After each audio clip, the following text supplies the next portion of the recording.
I am very glad to represent the United Nations at this occasion. I am sent here by the Secretary General Ban Ki-moon.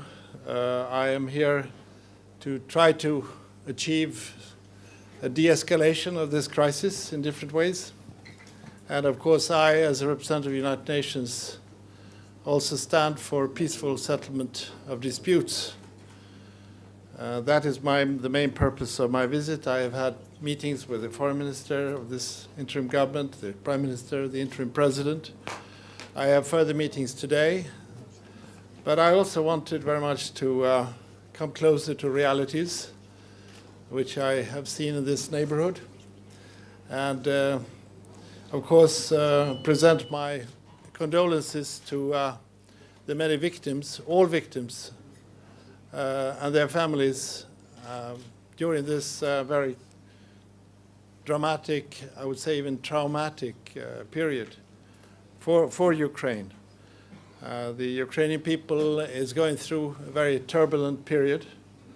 It must be quite a strain, both physically and mentally, to go through this. And I think the people have shown remarkable restraint and calm and dignity in this difficult situation. And I hope that spirit will prevail. Supreme sacrifices have been made by so many. My job is to try to send the message of calm and restraint, but also a message of tolerance, of inclusiveness, and a message of always looking for peaceful settlements of disputes. I have served the United Nations many, many years. I have been mediating in many, many conflicts. I have served in different functions, both in my own government. I was foreign minister of Sweden once. I was also serving in many capacities in the United Nations, and I always carry in my pocket the UN Charter.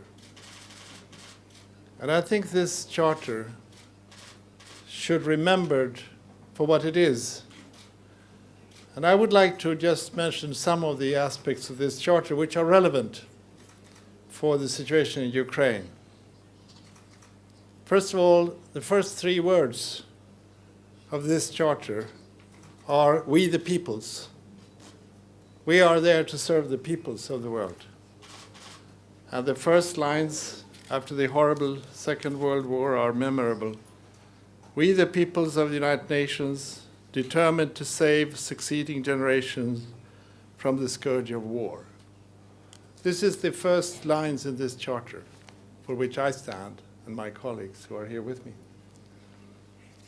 The second very important chapter of the charter is the purposes and principles of the United Nations, where it says that the purpose of the United Nations is to maintain international peace and security, and to that end take effective collective measures for the prevention and removal of threats to the peace.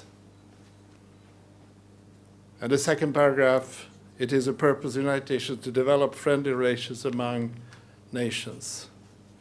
And then my favorite chapter, if I may use this occasion to present my version of the charter, chapter 6, which talks about peaceful settlement of disputes. In fact, Pacific settlement disputes. It's almost poetry, isn't it? Where it says that the parties to any dispute shall first of all seek a solution by negotiation, inquiry, mediation, conciliation, arbitration, judicial settlement, resort to regional agencies or arrangements, or other peaceful means of their own choice. This is the so-called Chapter 6 of the UN Charter. So these are the basis. This is the basis on which my mission here is taking place. Of course, this is turning into something very concrete when it comes to finding ways to diffuse this crisis, to de-escalate it, and to start a credible political process. I would hope that we would see not military escalation, but I would hope to see diplomatic and political escalation. This is what we need now. and this in a spirit of calm and restraint and tolerance. And I am assured during my meetings, many meetings here, that there is a sense of the need for have an inclusive approach, bring in all the parts of Ukraine, bring in all segments of the population, and reach out to create a strong and united Ukraine. Of course, based on another principle laid out in this charter, namely the territorial integrity and independence of nations. So I would hope that the sacrifices that have been made on all sides and by all will be not in vain, but that indeed we come out of this with a stronger Ukraine and a Ukraine that lives in peace. So that is my mission, and for me it was very good to come here and get a sense of what has happened here the last 3 months, and with deep respect for the Ukrainian people and what they have gone through. But I hope that they will have a brighter future. Thank you very much.